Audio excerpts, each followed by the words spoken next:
Bismillahirrahmanirrahim. Assalamualaikum warahmatullahi wabarakatuh. Alhamdulillahi rabbil alamin. Wassalatu wassalamu ala rasulillahil karimil amin.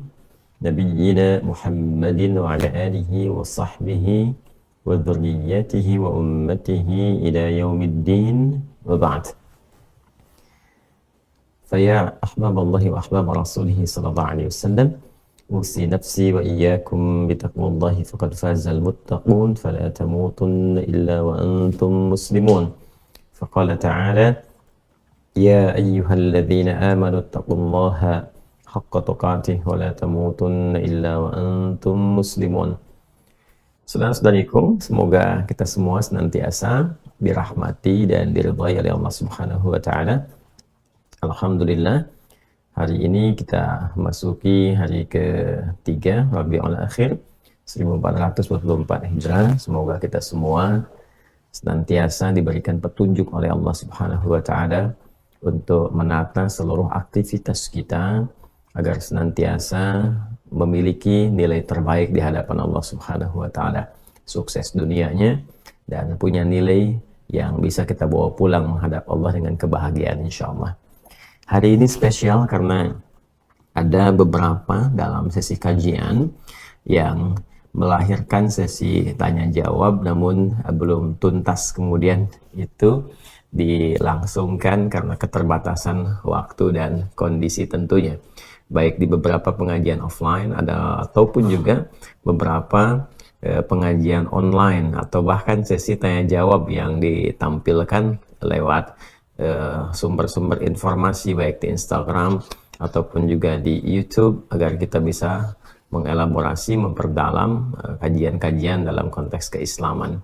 Alhamdulillah ada waktu yang insya Allah dicukupkan oleh Allah Subhanahu wa taala untuk kita berdiskusi, dan teman-teman di admin telah merangkum, Masya Allah ini ada berapa banyak juga ya teman-teman ya.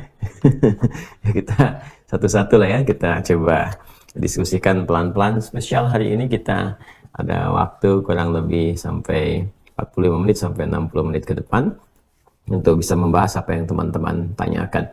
Barangkali juga nanti yang tersambung secara live di YouTube, kalau ada hal yang ingin disampaikan bisa lewat di kolom chat atau komentar ya. Nanti mungkin saya coba minta jaringan dari teman-teman atau fasilitas lewat handphone atau yang lainnya untuk bisa kita lihat.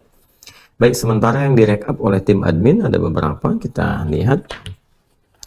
Bismillahirrahmanirrahim. Ini baru saya terima juga dari akun Art Zakiatur. Assalamualaikum Ustadz. Waalaikumsalam warahmatullahi wabarakatuh. Apakah bisa nadar itu dibatalkan atau digugurkan? Terima kasih Ustadz. Nadar, apa itu nadar? Ya, kita definisikan dulu ya. Apa itu nadar? Setelah itu baru kita masuk kepada dalil, lalu hukum menjawab pertanyaannya. Nadar itu adalah satu kewajiban yang dilekatkan kepada diri yang sebelumnya tidak ditetapkan oleh syariat ya dalam kewajibannya. Maksudnya seseorang mewajibkan kepada dirinya sendiri yang ketentuan kewajiban itu pada asalnya tidak ada dalam syariat, ya, tidak mewajibkan kepada dirinya sebagai hukum umum, tapi dia melekatkan itu kepada dirinya sendiri untuk melakukan sesuatu. Nah, bentuk nazar itu ada dua, ya. Satu, kewajiban yang dibenarkan secara syariat dalam ketaatan kepada Allah. Yang kedua adalah bentuk kewajiban yang dimaksudkan kewajiban dia mewajibkan pada dirinya sendiri, maksudnya yaitu mengerjakan perbuatan yang bertentangan dengan nilai syariat atau secara bahasa syariat disebut dengan maksiat. Kita bisa cek misalnya dalam hadis Nabi Muhammad SAW yang sanadnya diriwayatkan oleh Ummul Mukminin Sayyidah Aisyah radhiyallahu taala anha di Al-Bukhari ya. Kalau tidak keliru coba dicek nomor hadis 6696 6696 ya. Haddatsana qala an Aisyah radhiyallahu taala anha Ummul Mukminin, dari Sayyidah Aisyah, semoga Allah meridai kepada beliau, Ummul Mukminin, ibunda kita semua, semoga Allah merahmati, memuliakan dan menjadikan yang terbaik dari beliau di samping Rasulullah SAW. Qalat, beliau menyampaikan, qala Rasulullah sallallahu alaihi wasallam, Rasulullah sallallahu alaihi wasallam bersabda, man nadhara liyuti' Allah, kan, siapa yang bernazar untuk menaati Allah Subhanahu wa taala, atau kama qala Rasulullah sallallahu alaihi wasallam, falyuti'hu, maka lakukan ketaatan itu. Jadi ada orang bernazar, misal kalau saya mendapatkan promosi jabatan ya tertentu misalnya, maka saya akan menyantuni 10 anak yatim. Ya, menyantuni anak-anak yatim ini kan bagian dari ketaatan kepada Allah Subhanahu wa taala, bagian yang dibenarkan dalam syariat Islam. Nah, hukumnya umum, ya kan? Tapi dia menjadikan itu mengikat untuk dirinya, dia mewajibkan. Saya pengen nyantuni anak yatim kalau saya dapat promosi jabatan, ya. Nah, sedangkan dalam Al-Quran kan kita temukan, ya misalnya di surah Al-Ma'un itu kan, wala yakhuddu ala ta'amil miskin fawailul lil musallin, itu kan. Nah, maka dia melarang dirinya, ada orang-orang yang melarang dirinya untuk memberi makan orang-orang miskin misalnya kan, kemudian dan seterusnya, ya, dan seterusnya ayat. Ada juga yang terkait dengan konteks kemiskinan itu, ada yang terkait dengan statusnya yatim atau bukan yatim dan sebagainya. Atau ada yang spesifik juga, sabda Nabi SAW untuk bisa merawat anak-anak yatim, misalnya ana wa kafilul yatimi kahataini fil jannah, saya dan pemelihara perawat anak-anak yatim seperti ini di surga, ya. Jadi dekat sekali hubungannya. Nah, ini kan umum konteksnya, tapi dia berusaha mewajibkan kepada dirinya yang diikat dengan status kalau dapat promosi jabatan. Atau misalnya yang lain, dia katakan kalau saya dapat promosi jabatan, ya kan, dan punya kemampuan ini, saya akan menaikkan ibadah haji misalnya, ya, atau saya akan tunaikan ibadah umrah. Umrah, haji, ya hukumnya terbuka. Kapanpun ada kemampuan, ya dia bisa lakukan. Nah, kamu dia mengikat dirinya untuk menunaikan itu. Ya, jadi kalau saya dapat promosi jabatan, saya ingin umrah misalnya kan. Nah, maka ketika nazar atau kewajiban yang dia lekatkan pada dirinya itu terkait dengan ketaatan kepada Allah Subhanahu wa taala, maka hal yang semacam itu kata Nabi lakukan. Ya. Tapi kalau misalnya itu terkait dengan pelanggaran terhadap syariat, wa man nadzara li ya'si Allah fala ya'sih. Kata Nabi SAW, tapi ada orang bernazar untuk dalam konteks berbuat yang melanggar syariat, dalam konteks bermaksiat pada Allah Subhanahu wa taala, maka jangan lakukan, jangan bermaksiat kepada Allah. Ya, kalau ada orang berkata, kalau saya misalnya dapat promosi jabatan, maka saya akan ikut berjudi. Kalau saya promosi jabatan misalnya, maka saya akan ikut mabuk. Nah, itu hal yang tidak dibenarkan, hal yang tidak boleh dilakukan. Nah, maka dari sini kemudian muncul hukum-hukum kewajiban menepati nazar yang telah diucapkan atau yang telah dikomitmenkan bila itu terjadi. Nah, kemudian ketika dia sudah mengatakan, kalau saya dapat promosi jabatan, saya akan menaikkan umrah, saya akan puasa di pekan ini Senin dan Kamis, ya kan? Lalu terjadilah itu. Ya, Allah misalnya jadikan dia naik promosi jabatan, dapat apa yang kemudian tadi dia harapkan, maka terikatlah ia dengan nazar. Ya, dengan ketentuan, dengan kewajiban yang ia telah ucapkan melekat kepada harapan yang tadi dia sebutkan. Maka muncullah hukum-hukum dalam Al-Quran untuk menepati nazar yang dimaksudkan. Misalnya kita temukan di dalam surah ke-76 Al-Insan, ya, dari ayat 7 sampai dengan 9 itu, ya, yufuna bin nadhir wa yakhafuna yawman kana syarruhu mustatira. Sifat orang-orang mulia itu senantiasa menepati nazar, ya. Atau di Al-Hajj juga di surah Al-Hajj surah ke-22 ayat 29 juga disebutkan wal yufu nuzarahum, dan hendaklah mereka kemudian menepati nazar-nazar mereka. Ya, di masa lalu juga sebelum era Nabi Muhammad SAW sudah ada nazar-nazar. Seperti misalnya nazarnya istrinya Imran, ya, istrinya Imran itu Hannah namanya. Hannah ketika mengandung itu bernazar, kalau anaknya ini lahir, ya maka yang terlahir ini saya bernazar akan didekatkan dengan Allah, dikhususkan untuk kepentingan ibadah saja, akan dirawat, diberikan tempat yang baik, khusus diinvestasikan untuk kepentingan ibadah, seperti diabadikan di Quran surah ke-3 Al-Imran di ayat ke-36, ya, dari 35-nya, dari 35 nazarnya, 36 lahir anaknya. Qalat imra'atu Imran rabbi inni nadhartu laka ma fi batni muharraran fataqabbal minni. Ya, ketika istrinya Imran itu bernazar pada Allah Subhanahu wa taala, ya Allah, anak yang saya kandung ini, ya, kalau dia terlahir maka saya akan khususkan anak ini untuk berkhidmat, beribadah kepadamu saja.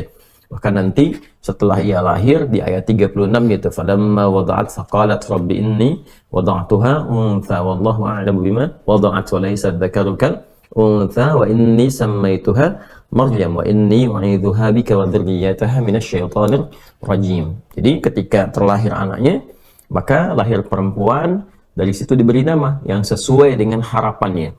Ya, diberi nama dengan Maryam, perempuan yang terjaga, perempuan terhormat. Kemudian setelah itu dimohonkan perlindungan kepada Allah agar tidak digoda oleh setan. Jadi kalau nazar itu siap untuk dilakukan, lahir anaknya, maka dikondisikan semua perangkat-perangkatnya. Kayak tadi misalnya saya ingin mendekatkan anak ini karena Allah saja lahir, saya akan siapkan anak ini menjadi ahli Quran. Saya akan siapkan anak ini kalau lahir menjadi ahli hadis. Maka siapkan perangkatnya. Begitu lahir beri nama yang sesuai. Misalnya Muhammad ahlul Quran, Muhammad hamilul Quran, Muhammad faqihul hadis kalau laki-laki misalnya. Kalau perempuan misalnya Aisyah muhibbatul Quran karim atau Aisyah habibatun Nabi sallallahu alaihi wasallam. Kan? Misal gitu kan. Jadi ketika terlahir kita siapkan, lalu setelah itu berdoa kepada Allah, lalu carikan orang-orang baik untuk merawat dia, dalam arti mengajarkannya, mendekatkan dirinya kepada Allah. Seperti Sayyidah Hannah pernah melakukan itu dengan menjadikan anak yang lahir Maryam dirawat kemudian oleh pamannya Zakaria dan dibuatkan mihrab khusus untuk mendapatkan cita-cita itu dan menepati nazarnya. Jadi banyak sekali di era-era terdahulu juga nazar-nazar yang sempat kemudian disampaikan dan itu harus dilakukan.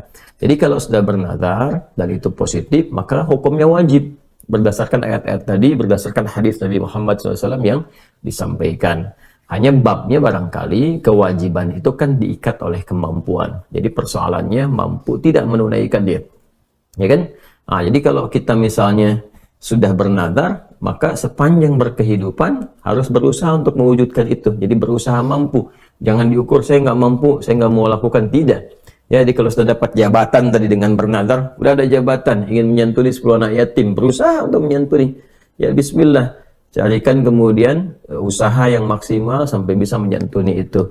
Carikan peluang sampai bisa menunaikan. Jangan ditunda-tunda. Begitu ada kemampuan, lakukan. Karena itu nikmat yang Allah berikan. Anda dapat apa yang Anda harapkan, terus Allah berikan kemampuan, lakukan. Karena itu adalah kasih sayang Allah yang menjadikan Anda mampu memenuhi nazar. Jangan ditunda-tunda. Ya, atau bahkan kemudian Anda simpulkan saya nggak bisa, tidak. Sepanjang berkehidupan, usahakan untuk mampu melakukan itu. Kalau sampai kemudian meninggal dunia tak mampu untuk dilakukan, ya, atau misalnya ada uzur tertentu yang tidak memungkinkan untuk dilakukan, maka dia tidak berdosa. Yang penting dia sudah berusaha untuk menepati atau melakukan itu semua. Jadi kurang lebih itu yang bisa dijawab dari pertanyaan apakah nazar itu bisa dibatalkan atau digugurkan. Nazar tidak bisa dibatalkan atau tidak bisa digugurkan. Babnya hanya sebatas mampu atau tidak untuk melakukannya. Jadi tidak dibatalkan, tidak digugurkan, hanya mampu atau tidak melakukannya. Nazar itu batal dengan sendirinya, gugur dengan sendirinya kalau yang dinazarkan itu bentuknya maksiat kepada Allah atau hal-hal yang mustahil untuk bisa dilakukan. Ya, yang maksiat seperti tadi yang tadi saya sampaikan, ada orang bernazar kalau saya mendapatkan promosi jabatan, saya akan ikutan judi, saya ikutan mabuk, maka itu tidak boleh dilakukan. Atau yang mustahil untuk dilakukan. Ya, kalau saya dapat promosi jabatan, saya akan terbang ke bulan. Ya kan itu nggak mungkin ya untuk bisa dilakukan terbang. Ya bukan naik pesawat atau apa yang atau membebani diri sendiri. Kalau saya dapat promosi jabatan, saya akan berenang ya melewati Samudra Hindia. Kan itu nggak mungkin gitu kan. Kalau Anda berenang juga mencelakai diri sendiri, itu nggak bisa, sangat menyulitkan untuk membebani diri sendiri. Kurang lebih demikian yang bisa disampaikan. Allahu ta'ala a'lam bishawab. Jadi ayatnya sudah saya sampaikan, hadisnya juga sudah saya utarakan. Dari akun Cahyani 093. Assalamualaikum, salam wabarakatuh. Pak Ustadz Adi, boleh di YouTube diajarkan memandikan dan cara mengafani jenazah? Boleh, insya Allah ya. Insya Allah, tolong dicatat ya teman-teman admin ya. Jadi ada materi kita dengan izin Allah, cara memandikan dan cara mengafani jenazah. Insya Allah, mudah-mudahan nanti kita bisa siapkan edisi khusus ya untuk fikih jenazah. Bismillah. Dari akun @rumahquran.it. Assalamualaikum warahmatullahi wabarakatuh. Baik, salam warahmatullahi wabarakatuh. Ustadz, afwan, apa hukum dari membuka aurat? Ya, aurat itu terbuka lalu harus ditutup. Ya, aurat itu terbuka, aurat itu sesuatu yang terbuka, yang tidak nyaman untuk disaksikan, tidak nyaman untuk dilihat. Karena itu bagian tubuh kita ada bagian-bagian tertentu yang kalau terbuka nggak nyaman untuk dilihat atau bisa melahirkan syahwat tertentu, baik laki-laki atau perempuan. Ya, bukan hanya perempuan, laki-laki demikian. Kalau ada aurat-aurat tertentu atau hal-hal terbuka, aurat itu sesuatu yang terbuka, makanya ditutup. Ya, tutup aurat itu, maksudnya jangan terbuka, tutup aurat itu. Yang kalau kemudian dia terlihat terbuka, maka ada dua kondisi. Satu, menyebabkan tidak nyaman untuk dilihat. Yang kedua, bisa melahirkan dorongan kepada hawa nafsu, keinginan-keinginan buruk untuk muncul. Ya, dan itu menjadikan setan tertarik untuk memberikan was-was. Ya, baik di laki-laki ataupun di perempuan. Nah, nanti ada batasan-batasan. Ya, apa batasan-batasan untuk laki-laki? Misalnya kan ada batasan-batasan tertentu. Taruhlah misalnya kalau kita perhatikan termasuk dari hadis-hadis Nabi Muhammad SAW yang dihimpun oleh para ulama kita, baik yang kemudian dari batasan perut sampai dengan ke lutut, itu kan, itu yang ditutup, itu kan yang paling standar. Ya, yang paling standar artinya bagian-bagian di luar itu pun kalau kita kemudian memenuhi itu semua dengan bisa menutupnya, tutup. Ya, tapi ada bagian-bagian yang tidak perlu ditutup untuk membedakan dengan perempuan.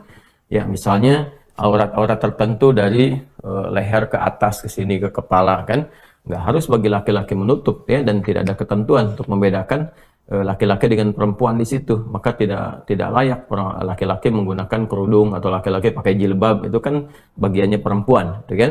Nah, karena itu bagian-bagian tertentu di aurat-aurat itu, satu tadi yang saya sampaikan, kalau terbuka orang tidak akan nyaman melihatnya. Ya, makanya kan laki-laki juga kalau pakai celana, misalnya kan, coba ada laki-laki pakai celana di atas lutut, misalnya kan dari paha agak naik ke atas, celana minim itu kan, atau ada orang menyebut sekarang celana monyet gitu kan, padahal monyet juga nggak pakai celana itu gitu ya. Nah, Anda bisa bayangkan bagaimana kalau ada laki-laki jalan-jalan ke mall, jalan-jalan di pasar dan sebagainya pakai celana begitu, kan jadi tertawaan orang gitu kan, dan tidak nyaman untuk dipandang. Maka tutup pakai celana di bawah lutut, ya, nah itu ciri khas untuk laki-laki seperti itu, ya. Kemudian juga tidak perlu dia menutup berlebihan apa-apa yang tidak perlu ditutup. Kayak tadi kan ke kepala misalnya, coba lihat laki-laki pakai jilbab, laki-laki pakai kerudung, kan jadi olok-olokan orang, kan. Nah, jadi hal-hal tertentu bagi laki-laki yang menjadikan kewibawaannya terjaga, itu bagiannya. Nah, perempuan ada bagian-bagian tertentu yang membedakan dengan laki-laki. Karena bagian dari tubuh perempuan itu sebagian besarnya adalah aurat. Maksud aurat itu apa? Aurat itu maksudnya ketika dia terbuka, itu berpotensi dua hal tadi.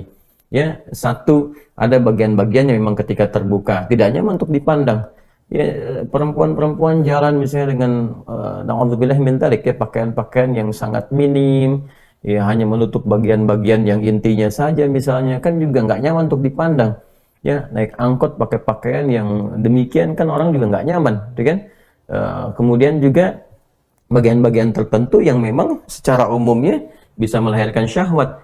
Ya, karena itu kemudian dijagalah perempuan tuh untuk menjaga kehormatan. Jadi saking sayangnya Allah Subhanahu wa taala menurunkan ayat jilbab misalnya, asa yu'rafna fala yu'dain, supaya dia itu dikenali identitasnya sebagai perempuan yang terhormat, terjaga supaya tidak banyak diganggu, ya. Maka ditutup kemudian bagian dari atasnya sampai bagian dari ke bawahnya, itu justru untuk melindungi perempuan, ya. Saking sayangnya Allah, ya, saya ingin lindungi hamba-hambaku yang perempuan, dijaga kehormatannya, ya, supaya dia tidak mudah untuk disentuh, baik sentuhan langsung atau tidak langsung.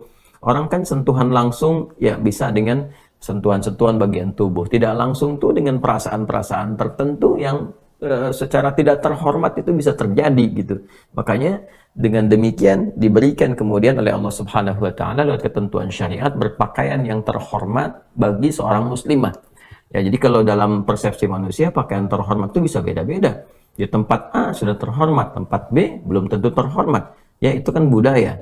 Tapi dalam Islam Allah memberikan satu gambaran, satu spesifikasi. Ini loh yang ketentuan Allah mengatakan terhormat di hadapan Allah Subhanahu wa taala. Karena Allah Maha tahu bagaimana seseorang itu bisa menghormati orang lain. Ya, dengan pakaian apa seorang perempuan dipandang terhormat oleh perempuan yang lainnya atau juga oleh laki-laki yang berinteraksi dengan dia. Nah, Allah itu sampai tahu kan, Maha tahu keisi hatinya, Maha tahu kefikirannya. Jangan-jangan kita diperlakukan sebagai orang yang terhormat, Anda perempuan dipandang terhormat, dia senyum dan sebagainya, tapi dalam hatinya kan nggak tahu rencana dia apa, melihat Anda seperti apa, Anda berpenampilan bagaimana. Karena itulah datang syariat memberikan kemudian perlindungan kepada perempuan dan menjaga status terhormatnya. Ini yang ditutup, ini yang dijaga, ini yang boleh terbuka. Ini ya bagian wajah depan, ini ya yang bagian telapak tangannya misalnya, atau bagian telapak tangan yang baik ke punggung ataupun bagian bawahnya ada ikhtilaf sedikit di sini ya saat berinteraksi dengan orang lain yang bukan mahramnya. Kalau berinteraksi dengan mahramnya ini batasan-batasannya. Ya ini yang boleh dibuka, misalnya bagian atasnya terbuka atau bagian tangan dengan batasan tertentu, ya kan? Nah, ini adalah apa yang diturunkan oleh syariat, ditetapkan oleh Allah dan Rasulnya. Sekali lagi, untuk menjaga kehormatan hambanya baik laki-laki atau perempuan. Dan yang kedua adalah ini untuk melindungi dari tindakan-tindakan yang melecehkan. Kan kita tadi sekali lagi tidak tahu, kita pertama tidak bisa mengidentifikasi dan memastikan pikiran seseorang seperti apa dan keadaan hatinya bagaimana. Ya kan? Kadang-kadang sudah pakai pakaian yang menurut orang terhormat pun sudah cukup menjaga, ternyata kan masih ada niat-niat yang kurang bagus karena ada celah-celah. Ingat, niat itu kan karena ada peluang. Ya, jadi jangan Anda simpulkan, ada orang-orang mengatakan, wah tetap aja kalau kita pakai pakaian syar'i ini pun kalau ada niat jahat tetap dilakukan. Niat jahat itu terjadi karena ada peluang. Jadi berpikirnya yang benar, yang sehat, yang rasional. Niat jahat itu terjadi karena ada peluang. Peluang itu hadir karena ada kondisi-kondisi yang mengakomodir itu. Nah, itu yang ditutup dalam agama. Tutup itu, jangan berikan kesempatannya sehingga diminimalisir itu terjadi. Ya. Nah, itu yang dimaksudkan dalam ketentuan syariat.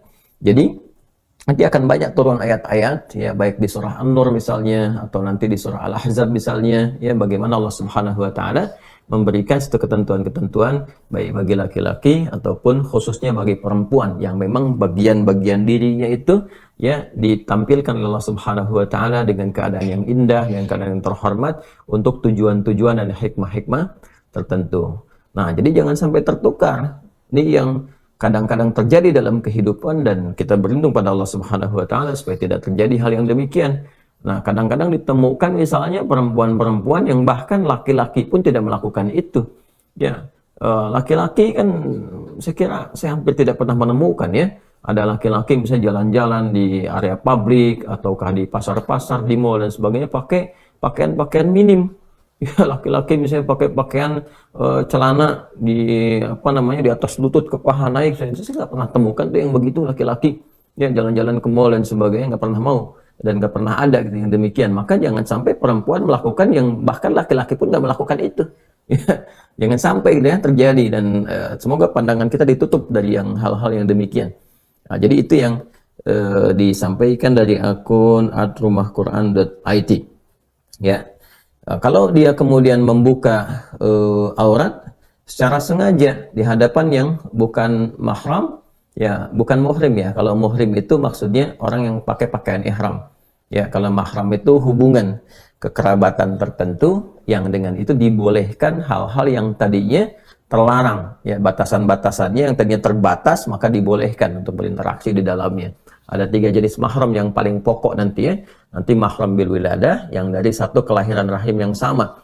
Misalnya adik dengan kakak kandung kan dan seterusnya. Kemudian yang kedua ada yang disebut dengan mahram bil radha'ah. Ya, mahram karena satu ASI, satu ibu susuan. Ya, kemudian yang ketiga mahram bil musaharah, mahram karena ikatan pernikahan. Ya, suami istri saya dengan istri saya menikah kan. Kemudian jadi mahram untuk ke ibu bapaknya. Ya, saya mahramnya ke ibunya istri saya, ke bapaknya, kan? Kemudian istri saya juga mahram ke ibu saya, ke ayah saya. Itu kan nanti ada batasan-batasan tertentu yang tadinya misalnya nggak boleh saya pegang tangan ibu mertua saya sebelum saya menikah dengan istri saya. Sekarang saya boleh pegang tangannya, saya cium tangannya, misalnya itu boleh itu dilakukan. Ya, nah, kemudian kalau di luar mahram tadi maka harus menjaga dengan batasan-batasan yang telah ditetapkan oleh syariat, jangan sampai terbuka. Baik. Kemudian dari akun @arifi.vn, Ustadz kapan batas waktu niat puasa sunnah? Baik, puasa sunnah itu fleksibel. Ya, berbeda halnya dengan puasa fardu. Ya, fardu itu seperti Ramadan, puasa wajib ya. Kemudian puasa sunnah contohnya kayak puasa hari Senin, hari Kamis, gitu kan. Dan juga puasa Ayyamul Bid misalnya. Nah, atau puasa-puasa pada umumnya, puasa Daud misalnya, atau kita ingin menunaikan puasa saja dengan niat ibadah pada Allah Subhanahu wa taala. Baik, kalau puasa fardu jelas niatnya itu dihadirkan, dilakukan sebelum waktu puasa itu hadir. Ya, bisa dilakukan setelah sahur, ya kan, santap sahur, atau di malam harinya kita berniat untuk keesokan harinya menunaikan puasa. Nah, kalau puasa sunnah itu bisa sama dengan puasa fardu, misalnya saat sahurnya. Saya hari Senin mau puasa, bangun saya sebelum subuh, ya kan. Saya tahajud misalnya jam 3, kemudian selesai setengah 4, lalu saya makan sahur, setelah itu saya berniat untuk menunaikan puasa, misalnya kan. Nah, itu sama seperti yang fardu. Atau misalnya bangun di hari Senin, ya, kemudian setelah itu tidak mendapati makanan seperti yang pernah terjadi di era Rasulullah SAW, tidak mendapati makanan, maka diniatkan puasa di hari itu, boleh. Itu sangat fleksibel. Puasa sunnah itu sangat fleksibel, ya. Atau bisa jadi misalnya bangun karena kondisi tertentu kelelahan, bangun terlambat pas subuh, ya. Sekarang adzannya misalnya jam 4:09 misalnya, ya, sudah mulai adzan subuh. Nah, qadarullah bangunnya jam 4:15 karena kecapean, kelelahan bangun.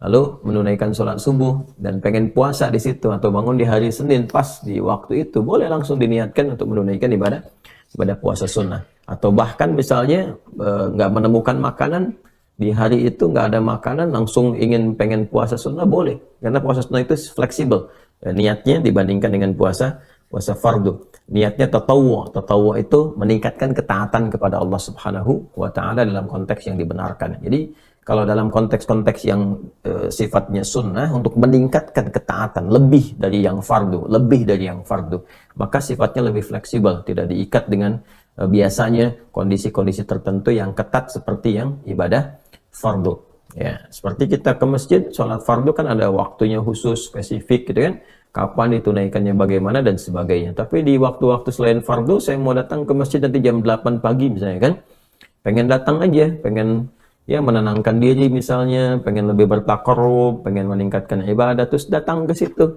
Ya, terus kita ketika datang sholat sunnah kan, tahiyatul masjid, waktunya fleksibel, gitu kan. Niatnya bisa yang duha, bisa yang sholat sunnah wudu dan sebagainya. Allahu a'lam bissawab. Dari akun Ars Yusuf Gebot. Baik. Assalamualaikum Ustaz. Waalaikumsalam warahmatullahi wabarakatuh. Gimana caranya agar hidup kita tenang? Ya, tenangkan. Gimana caranya agar hidup kita tenangkan. Anda kenapa sampai nggak tenang? Nggak tenang gitu kan perkaranya. Misalkan kita berbuat maksiat, ya orang berbuat maksiat, berbuat salah itu pasti nggak tenang. Atau karena, mohon maaf ya, terlalu banyak terbawa oleh urusan dunia, sehingga kehidupannya dipaksa untuk mengerjakan berbagai aktivitas duniawi yang membuat dia terasa lebih sibuk, capek, lelah, sehingga tidak mendapatkan ketenangan yang dimaksudkan. Jadi kalau terlalu banyak ngejar dunia, atau juga berbuat maksiat dengan ngejar dunia itu berbeda. Ya, kalau maksiat itu sudah otomatis menyalahi ketentuan Allah. Nggak boleh mencuri, nggak boleh korupsi, nggak boleh berbohong. Makanya ketika melakukan, hatinya menolak. Karena di antara makna fitrah itu dan fungsinya adalah cenderung kepada kebaikan. Jadi ada fitrah dalam jiwa kita, di kolbu kita, itu disebut dengan fitrah taqwa namanya. Ya, Quran surah 91 Asy-Syams ayat 7-10, wa nafsin wa ma sawwaha falhamaha fujuraha wa taqwaha. Nah, jiwa takwa ini yang mendorong kita selalu pada kebaikan, ya, kejujuran, kesabaran, kemuliaan, dan menolak keburukan-keburukan. Karena itu kalau ada seseorang itu berkata yang tidak benar, dia berdusta, hati kecilnya pasti menolak. Itu nggak benar, ya. Ada orang mau mencuri, misalnya kan, atau korupsi misalnya, atau terfikir berbuat yang nggak bagus, hatinya pasti menolak. Ada gejolak dalam dirinya. Nah, itu yang membuat dirinya nggak tenang. Nah, yang kedua, bukan maksiat, tapi terlalu banyak mengejar dunia sehingga lupa dengan urusan akhirat, lupa dengan ibadah. Ya, dia bekerja formal, benar, dia nggak menyalahi aturan, dia nggak korupsi, tapi dia berangkat dari gelap, pulang gelap lagi, menempuh perjalanan, kerja lagi, kena kemacetan. Nah, itu potensial akumulasi ini menimbulkan kepenatan, kegelisahan, capek, lelah, sehingga muncul pencarian-pencarian. Nah, itulah dunia. Itulah dunia. Walaupun saat dia mengerjakan itu, dia mengerjakan tidak dalam konteks bermaksiat, tapi karena terlampau lelah mengerjakan itu dan penat, nah, rohnya kan menuntut. Di tubuh kita kan ada 3 bagian, ya, ada fisik di bagian luar, kemudian ada akal, ya, di pikiran, yang ketiga itu ada hati, ada jiwa spiritual. Masing-masing harus mendapatkan porsinya. Ya, ini kalau bagian tubuh luarnya aja yang makan, fisiknya yang makan, mengonsumsi, tidur, istirahat, ya, kemudian akalnya nggak pernah dipakai, nggak pernah belajar, nggak pernah baca, nggak pernah apa. Ini akalnya juga bisa protes, tumpul, nggak nyaman. Ya, sebaliknya juga, kalau dia misalnya ya makan, minum, kerja, aktivitas, olahraga, akalnya dipakai, dia baca dan sebagainya, tapi rohnya nggak pernah diberikan porsinya. Dia nggak pernah ibadah, nggak pernah sholat, nggak pernah baca Quran dan sebagainya. Maka ini yang generator kehidupannya, ini sumber ketenangannya, maka tetap akan gelisah. Karena itu ditemukan betapa orang pintar, ya kan, kerja keras dan sebagainya, tapi ya rohnya nggak terisi, banyak yang bunuh diri. Ya, di Jepang terjadi, gitu kan? Atau bahkan setidaknya ada orang-orang kaya yang sudah hebat, pinter-pinter, ya di akhir hidupnya apa yang dia kerjakan? Ya cuman datang terapi, nanam kangkung, nanam cabai, gitu kan, datangnya untuk mencari ketenangan karena rohnya nggak terisi. Maka Islam, alhamdulillah, ya agama yang sangat komplit, memberikan pencerahan sekaligus arahan dan pedoman dalam berkehidupan. Fisiknya dituntun, pikirannya juga dimotivasi untuk terus ditingkatkan, pintar sampai ke level yang tertinggi, dan rohnya diberikan porsinya untuk menunaikan ibadah sehingga mendapatkan asupan-asupan menu bagi rohnya. Makanya di kita kan ada sholat, ada puasa, gitu kan? Nah, kemudian ada baca Quran, itu untuk kebutuhan rohiyah kita, untuk memberikan ketenangan. Lalu fisik dipandu, bagaimana cara makan, bagaimana cara beraktivitas, dari mulai bangun tidur sampai tidur lagi kan diatur. Ya. Lalu pikiran turun ayat-ayat untuk menjadikan pikiran itu terlatih kuat, kan? Bahkan sampai ke level yang tinggi, jenius dan sebagainya. Turun ayat tentang Iqra, banyak baca, turun ayat tentang tadabbur, afala yang turun ilal ibili kaifa khuliqat afala yatadabbaruna al-Qur'an, turun ayat tentang riset, inna fi khalqis samawati wal ardi wa ikhtilafil laili wan nahari la ayatil ulil albab, kan? Dan seterusnya. Itu supaya semua terstimulus. Nah, jadi kalau ingin tenang, bagaimana cara hidupnya tenang? Seimbangkan 3 bagian tadi. Jadi pikiran kita dilatih supaya kuat, ya, supaya tajam dalam berpikir dan mengarahkan bagian tubuh kita untuk bertindak secara benar. Tubuh ini dilatih ya dengan berolahraga, makan yang benar. Ayat-ayatnya banyak sekali. Ya ayyuhan nasu kulu mimma fil ardi halalan thayyibah. Hai orang-orang, hai manusia semuanya, hai orang-orang, hai manusia, silahkan engkau makan sesuai dengan porsi kebutuhan dari yang halal, sumber yang halal, cari yang menyehatkan. Itu di Al-Baqarah 168. Nah, kalau sudah sehat, tubuhnya sehat, dipakai aktivitas, olahraga. Kan banyak hadis-hadis tentang olahraga itu. Alimu auladakum bisibahati warmimaya, kata Nabi, ajarkan anak-anakmu olahraga berenang, atau dengan melentar, atau dengan memanah, atau dengan berkuda. Itu contoh-contoh yang real di era Nabi yang kiranya bisa menyehatkan. Atau kita riset misalnya olahraga apa yang kira-kira menyehatkan, ya, yang senafas dengan tadi jenisnya. Jenisnya bisa berbeda setiap zamannya. Di zaman Nabi nggak ditemukan misalnya olahraga futsal, basket, misalkan bola, apalagi jenis-jenis yang sekarang ada banyak, atletik dan sebagainya. Tapi kan kita bisa meriset. Oh, ini renang ini apa saja nih manfaat-manfaatnya? Apa nanti olahraga sejenis yang kira-kira yang sama, yang bisa dipraktekkan kekinian, atau olahraga yang berbeda tapi manfaatnya sama, melatih otot ini, menyehatkan yang ini, silahkan, walaupun jenisnya nggak sama di era Nabi. Era Nabi misalnya dengan memanah, era sekarang misalnya dengan olahraga menembak, gitu kan, sah-sah saja, silahkan. Yang penting konsentrasinya sama, walaupun dengan alat atau perangkat yang berbeda. Ya, nanti kalau ingin dilatih lagi dengan panahan, ya nggak ada masalah. Jangan disimpulkan begini, kalau kalau panahan sunnah, kalau menembak misalnya bid'ah, nah itu sempit dalam berpikirnya. Ya, dan Nabi pun kan visioner. Di zaman Nabi mengatakan, ajarkan anak-anakmu berenang. Berenang di mana? Di padang pasir. Ya kan? Kan tidak mudah mendapatkan tempat renang, ya kan? Nah, tapi kita tarik ke sekarang, kan itu visi yang panjang. Kalau di riset, di berenang ini adalah olahraga yang menyehatkan otot ini, otot itu, untuk cedera, untuk saraf kejepit, untuk macam-macam misalnya. Nah, itu sesuatu yang bisa kita riset, lalu kita bisa keluarkan jenis-jenis baru yang mengambil dari manfaat itu. Itulah riset. Itulah riset. Nah, terkait dengan ketenangan ini, apa amalan pokoknya? Karena ketenangan bagian dari pikiran yang disupport oleh keadaan jiwa. Ya, intinya di kolbu. Ketenangan itu intinya di kolbu. Jadi kalau kolbunya nggak tenang, hatinya nggak nyaman, hatinya nggak tenang, itu kebawa ke pikiran. Makanya orang-orang kena penyakit hati, sekalipun dia sehat tubuhnya, ya jenius otaknya, tapi kena penyakit hati. Dia kena penyakit iri. Ya, iri kan iri hati. Saya belum pernah dengar iri akal, iri pikiran, ya, atau iri mata. Ya, iri kaki, iri tangan, nggak ada. Yang ada iri hati. Ya, dengki misalnya, ria, itu penyakit hati semua. Makanya orang dengki, orang hasad itu pasti hidupnya nggak tenang. Ya, orang berilmu, tapi dia kena penyakit hati, iri kepada orang berilmu yang lain, itu nggak tenang hidupnya. Ya kan?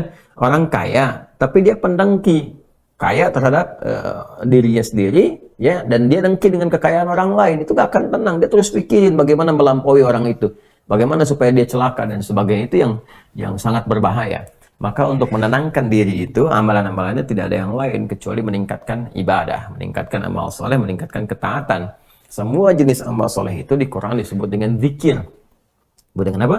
Zikir. Salat misalnya namanya zikir di Quran. Disebutkan dengan zikir. Quran surah ke-20 Taha di ayat ke-14. Innani anallahu la ilaha illa ana fa'budni wa aqimis salata li dzikri. Sayalah Allah, kata Allah, tidak ada Tuhan yang layak dipertuhankan dan disembah kecuali saya. Ya, kemudian kata Allah, fa'budni, maka setelah engkau bertuhan kepada saya, kata Allah, sembahlah saya. Nah, ini kalimat yang paling jelas sekali, nggak ada ambigu, terang, menyebabkan kita memahami bahwa oh ini kebenaran risalah Islam dari aspek ketuhanan. Ya, silakan kita komparasikan. Ya, saya sejauh ini saya mengkomparasikan, melihat, membandingkan, saya tidak menemukan kecuali di Islam yang di dalam kitab suci mengatakan langsung Tuhannya langsung, ya, yang berkata saya Allah, kata Allah itu kan, ya, tidak ada Tuhan selain saya. Itu tegas sekali.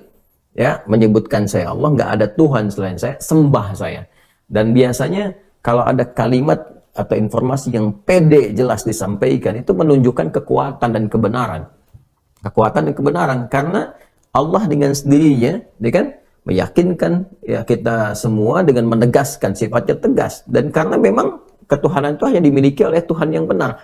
Nah, karena Tuhan yang benar itu mengatakan sayalah Tuhan, dengan pede mengatakan sayalah Allah, ya nggak ada Tuhan selain saya. Nggak mungkin ada klaim demikian kecuali dari yang memang benar, yang memang pede mengatakan itu, ya karena benar, karena hak di situ.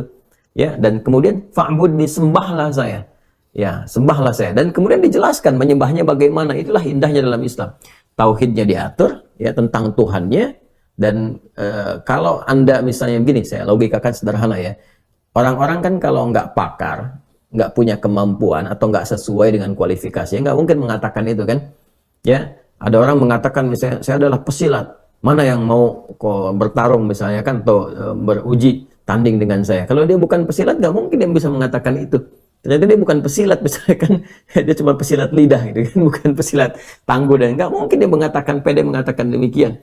Ya, saya lah ahli kungfu misalnya kan, silahkan, ada yang ingin tanding mengetes di kungfu. Kalau dia bukan ahli kungfu, nggak mungkin mengatakan demikian. Nah, ini Allah mengatakan dengan jelas, sayalah Allah, nggak ada Tuhan selain saya, sembah saya. Nah, bisa nggak ditemukan misalnya dimanapun tuh, termasuk di kitab-kitab yang disucikan, temukan ada nggak Tuhan yang mengatakan sayalah Tuhan, ya kan, disebut namanya, sembah saya, kalimat itu temukan, ya, di Quran jelas.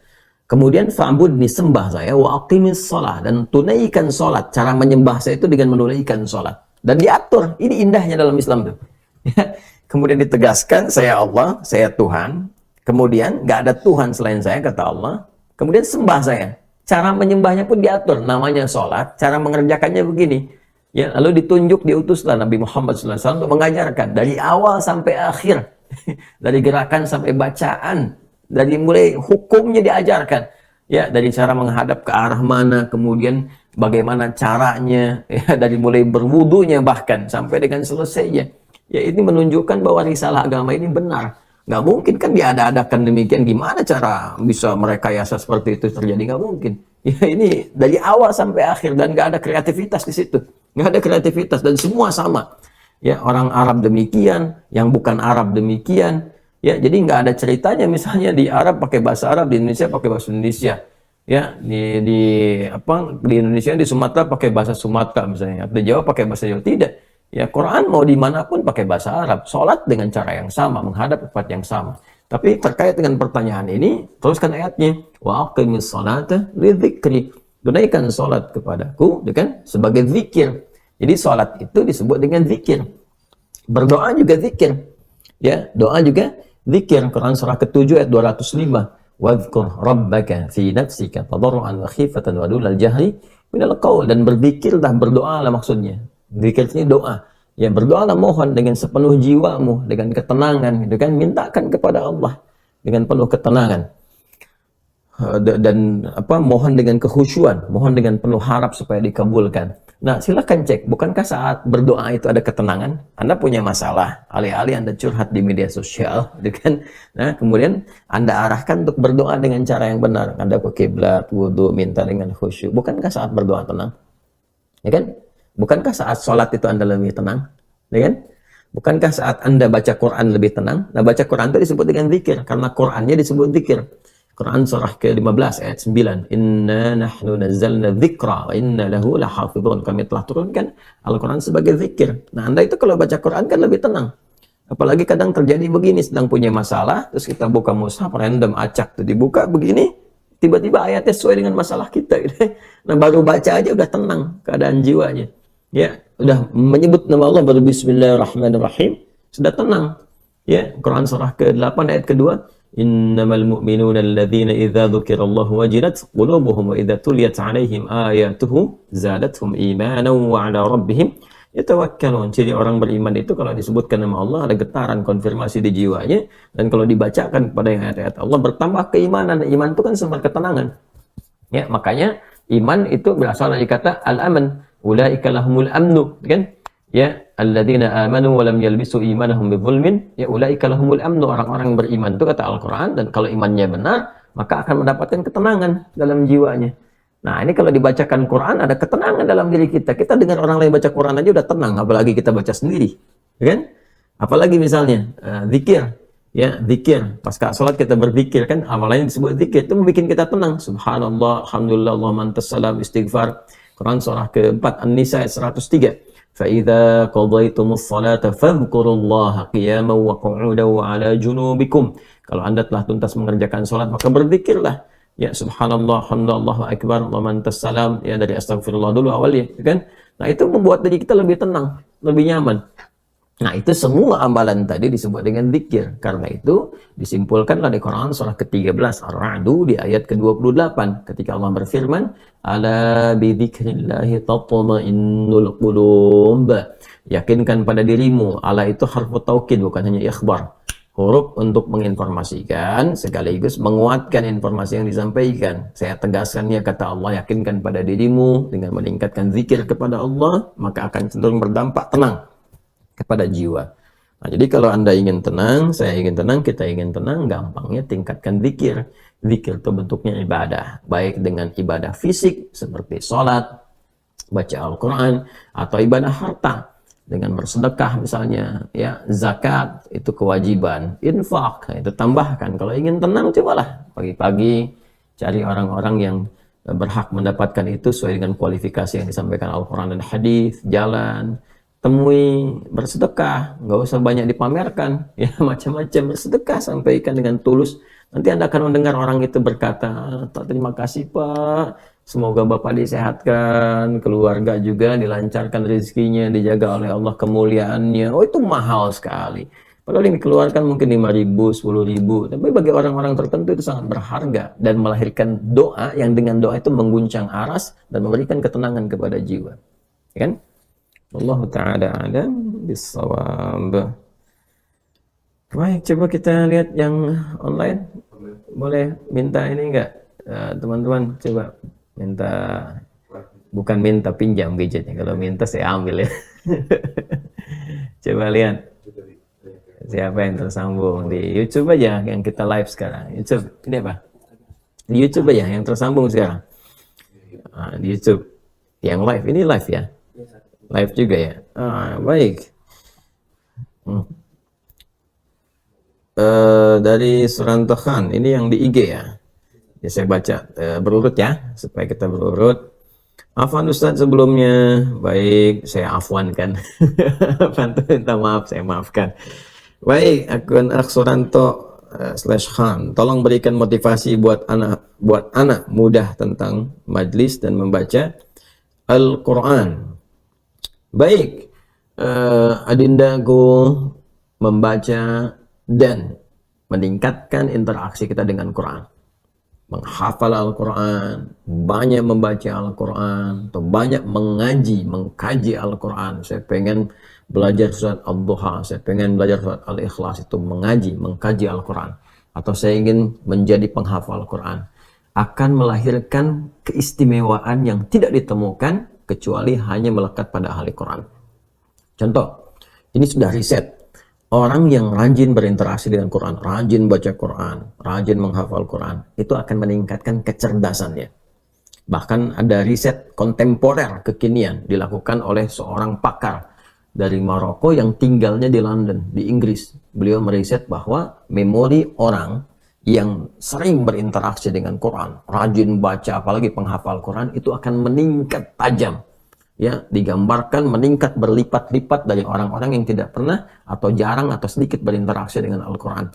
Dan disimpulkan risetnya secara ilmiah, karena di Quran itu ditemukan 22.000 kosakata. Di orang itu kan kalau belajar bahasa aja, kalau hafal 1.000, 2.000, 3.000 kosakata udah bisa bercakap-cakap. Ini dia hafal 52.000. Ya, 6.236 ayat itu sampai dirinci berapa kosakatanya. Ada di kepalanya, ada dalam benaknya. Maka itu akan menstimulus dia ya untuk lebih meningkatkan kecerdasannya, lebih gampang menangkap hal-hal lainnya. Karena itulah dulu ya teman-teman sekalian, dulu orang-orang hebat di masa lalu. Nah, ini kita harus sering belajar tentang cerita-cerita orang-orang hebat di masa lalu yang nyata, bukan fiktif.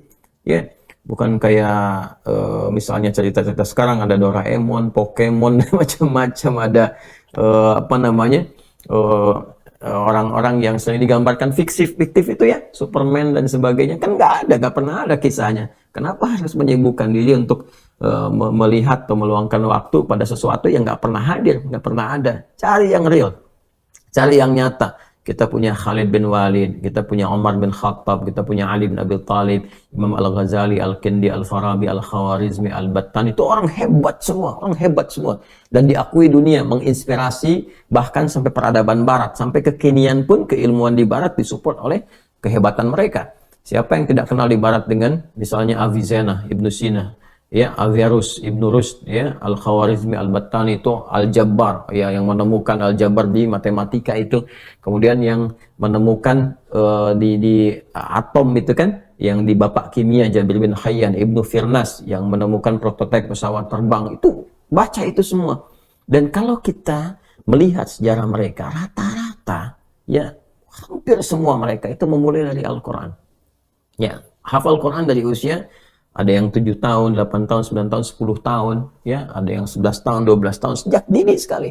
Dan mereka rajin sholatnya, rajin sholat. Jadi rajin sholat dengan rajin baca Quran, rajin menghafal Quran, membuat kita makin cerdas. Ya, dan kecerdasannya itu nggak terbatas, nggak dibatasi oleh 1-2 bidang. Dia mau mengerjakan apapun jadi orang pintar di zamannya. Ya, Ibnu Sina di kedokteran, Ibnu Rushd di pemikiran, bahkan dokter ahli bedah. Kemudian ngarang kitab, bahkan Bidayatul Mujtahid itu ya, itu kitab komparasi fikih itu. Ya, kemudian yang lain-lainnya, Masya Allah, Ali bin Abi Thalib radhiyallahu ta'ala anhu itu bukan hanya seorang pakar bahasa, ya, ahli balaghah, ahli Quran, tapi saat yang bersamaan juga ahli matematika. Beliau pernah menjawab persoalan sosial masyarakat dengan pendekatan Al-Quran. Ya, jadi ada yang mengadu kepada di era kepemimpinan beliau, ya, mengatakan bahwa itu suami bawa istrinya, minta istrinya dihukum. Ya, dihukum tuh, hukumannya nggak main-main tuh. Bisa hukuman rajam sampai dengan meninggal karena dituduh berzina. Ya, apa yang dikatakan? Dia bawa istrinya, dia bawa di hadapan sahabat Ali bin Abi Thalib radhiyallahu ta'ala anhu yang jadi khalifah pada masa itu. Ini istri saya berzina nih. Ya, istrinya mengatakan saya tidak berzina. Buktinya kamu mengandung 6 bulan sudah lahiran katanya. Ya, normalnya kan nggak 6 bulan. Yang diketahui standarnya kan ya 9 bulan, 9 bulan 10 hari gitu kan. Ini kandungannya 6 bulan sudah melahirkan. Marah. Ali bijak sekali radhiyallahu ta'ala anhu menanyakan kepada perempuan, apakah engkau benar berzina? Tidak. Kamu yang suami ada saksi nggak? Nggak ada saksi, tapi ini kan kelihatan katanya buktinya. Kau 6 bulan udah lahiran. Maka kata Ali bin Abi Thalib, si perempuan itu jujur, dia tidak berdusta. Heran suaminya, kok bisa demikian? Ya, kata Ali bin Abi Thalib, bukankah engkau tahu dalam Al-Quran? Ya, kita lihat di Qurannya, misalnya Quran surah ke-31 Luqman ayat ke-14. Wassaynal insana biwalidayhi hamalathu ummuhu wahnan ala wahni wa fisaluhu fi amain. Ya, engkau baca Quran ini, kami mewasiatkan kepada setiap manusia untuk berbakti kepada kedua orang tuanya. Yang pertama ibundanya yang telah mengandungnya, kemudian menyusuinya. Ya, kemudian disebutkan di situ menyapihnya itu sampai dengan 2 tahun. Ya, menyapih, menyandung teman-teman sampai dengan menyusuinya, ya kan? Dan disusui itu menyapihnya selama 2 tahun. Ya kan? Jadi kalau kita kemudian baca ayat itu, kita akan temukan bahwa di situ di mengandung, menyusui ditemukan selama berapa? Fi amaini, 2 tahun. Dan di ayat lain akan kita temukan juga, ya, di Quran surah ke-46 misalnya, di Quran surah ke-4 Al-Ahqaf di ayat yang ke-15 dibuka dengan kalimat yang sama, wasainal insana biwalidayhi husna. Ya, diwasiatkan kepada setiap anak itu untuk berbakti kepada kedua orang tuanya. Ya, hamalathu ummuhu kurhan. Ibunya tuh telah mengandungnya dengan susah payah, kuatnya luar biasa. Kemudian juga menyusuinya juga lelah juga. Dan wahamluhu wa fisaluhu, mengandung dan menyusui sampai selesai itu 30 bulan.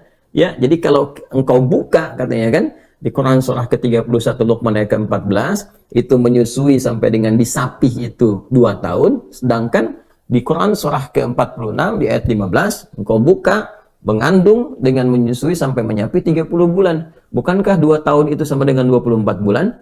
Bukankah 30 bulan itu, ya, kalau dikurangi 24 itu jadi 6 bulan? Jadi mengandung dengan menyusui sampai disapi 30 bulan. Ini menyusui saya sampai disapi, ya, kalau mau sempurna 2 tahun. Sempurna sampai 2 tahun itu ditemukan di Quran surah kedua Al-Baqarah ayat 233. Wal walidatu yurdi'na auladahunna haulaini kamilaini liman arada an yutimma radha'ah. Seorang ibu yang baru melahirkan, ya, fokuslah untuk memberikan ASI kepada anaknya. Kalau ingin sempurna, bagus selama 2 tahun. 2 tahun itu kan 24 bulan. Lalu kata Ali, bukankah 30 kali 24 itu 6 bulan? Nah, inilah yang disebut dengan kelahiran prematur. Jadi istilah prematur sudah ada. Itu nanti ditemukan dialog itu di tafsir namanya Al-Jawahir karya Syekh Tantawi Jauhari di jilid yang terakhir. Ya, nanti Lataif ada hal-hal yang sifatnya membuat kita lebih berpikir, tuh ya, tertantang untuk berpikir di situ. Nah, itu diantaranya. Jadi menghafal Quran itu bikin orang jadi pintar. Ya, interaksi dengan Quran membuat orang lebih pintar, lebih bagus. Yang kedua, adinda, mendatangkan keberkahan. Jadi kalau orang itu dekat dengan Quran itu akan berkah. Berkah itu satu, ziyadatul khair, bertambah nilai kebaikannya. Orang yang dekat dengan Quran pasti jadi orang baik, pasti. Karena barakah Quran itu kalau sudah hadir pada diri kita dan dilakukan dengan cara yang benar, membacanya benar sesuai tajwid, ya, adabnya benar, itu akan merubah perilaku.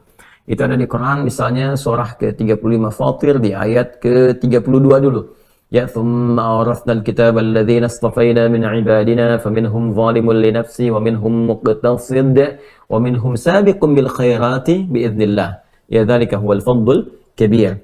Orang-orang yang diwarisi Al-Quran dalam dirinya, kata Allah, dan sebagian dari hamba-hambaku ada yang diwariskan Quran kepadanya. Ada yang zalim pada dirinya, ada yang cukup untuk dirinya, belum bisa berbuat baik. Nah, yang ideal, yang bagus tuh kalau benar ngajinya, benar menghafalnya, itu merubah perilakunya. Makanya yang pertama kali, ya, yang pertama kali didapatkan dan dirasakan oleh orang ahli Quran, baik rajin membaca, rajin mengaji, ataupun rajin kemudian menghafalkannya, adalah merubah perilaku. Bukan berapa banyak yang dia dapatkan, tapi berapa banyak yang merubah dirinya menjadi lebih baik. Itu yang dimaksud hadis Nabi Muhammad SAW. Haddatsana qala Rasulullah SAW. Hadisnya dari Abi Abdurrahman As-Sulami yang tersambung sanadnya pada Uthman bin Affan radhiyallahu taala anhu dari Nabi sallallahu alaihi wasallam. Beliau bersabda, khairukum man ta'allama al-Qur'ana wa 'allama.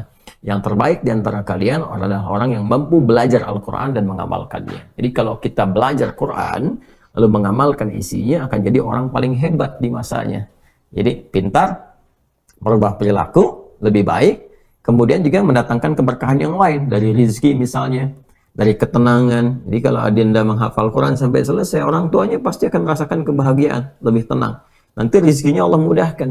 Ya, contoh gampangnya sekarang banyak anak-anak penghafal Quran, tiba-tiba dikasih hadiah umroh, orang tuanya ikut, orang tuanya nabung-nabung, nggak dapat tuh, itu kan untuk berangkat, tapi tiba-tiba rezeki datang dari anak. Ini yang dimaksud dalam firman Allah Subhanahu wa taala, nahnu narzuquhum wa iyyakum. Kami berikan rezeki kepada orang tua itu lewat anak. Jadi ada rezeki dari orang tua ke anak, ada rezeki orang tua dari anak. Ya, kalau orang tua ke anak, orang ayahnya bekerja, kan? Kemudian dari situ memunculkan harta diberikan ke anak, berikan ke istri. Tapi ada rezeki dari anak, anaknya yang Allah berikan, tapi mencukupi orang tuanya. Seperti tadi, jadi ahli Quran. Jadi kalau adinda ingin membahagiakan kedua orang tua, jadi ahli Quran. Ingin memberikan ketenangan, jadi ahli Quran. Ingin jadi orang hebat, jadi ahli Quran. Nanti jadi apapun di bidang riset, ilmiah, ilmuwan, ataupun di bidang agama, ahli tafsir hadis, itu akan lebih mudah insya Allah. Dan tolong menghafal, membaca, berinteraksi dengan cara yang benar. Semangat, mesti sabar. Karena kalimat malaikat kepada ahli Quran itu ketika masuk surga, itu diberikan dengan kalimat sabar. Dia bawa orang tuanya tuh. Nah, jadi bukan hanya dunia, di alam kubur sampai di akhirat. Kalau jadi ahli Quran benar, jasadnya terjaga. Ya, sampai di alam kubur. Nanti di akhiratnya pun disambut. Diberikan mahkota, kemudian diberi izin oleh Allah memberi syafaat untuk keluarganya. Itu ada di Quran surah ke-13 Ar-Ra'd ayat 23 sampai 24. Ya, jannatu adni yadkhulunaha wa man salaha min abaihim wa azwajihim wa dhurriyyatihim wal malaikatu yadkhuluna 'alaihim min kulli babin salamun 'alaikum bima sabartum fa ni'ma uqbad dar. Ada orang masuk lewat surga Aden, dia menggandeng bapak ibunya, menggandeng pasangannya, semua keluarga besarnya. Kemudian yang paling menarik apa? Ya, diperintahkan oleh Allah para malaikat berbaris di setiap pintu surga, menyambut mereka semua dan mengatakan kepada mereka, selamat ya, karena Anda sabar saat di dunia. Sabar. Jadi kalau jadi ahli Quran harus sabar. Sabar belajar, ada waktunya. Sabar, kalau dibenarkan sabar. Kan? Kalau harus optimal lu sabar. Nanti kalau sudah jadi, insya Allah capeknya hilang. Ya, capeknya hilang, lelahnya hilang. Tinggal kita jaga sampai meninggal. Nah, kalimat malaikat itu, selamat ya, karena Anda sabar saat di dunia. Sabar dan tetap semangat. Nanti di surga diberikan fanima uqbadar, silahkan nikmati yang terindah hasil dari kesabaran kamu nih, kerja keras kamu gitu ya. Nah, itu keindahannya. Dari mana taunya itu salah satu untuk ahli Quran? Karena kalimat pembukanya di ayat ke-23, jannatu adni yadkhulunaha, sama dengan ayat 33 surah Fatir. Sedangkan di ayat 33 itu untuk ahli Quran. Ya, jannatu adni yadkhulunaha yuhallawna fiha min asawir. Ya, ada orang masuk lewat surga Aden, yaitu ahli Quran. Diberikan gelang-gelang emas, baju-baju walibasum fiha harir, diberikan baju sutra yang indah dan sebagainya. Itulah ahli Quran. Jadi demikian ya untuk akun Seranta Khan. Baik.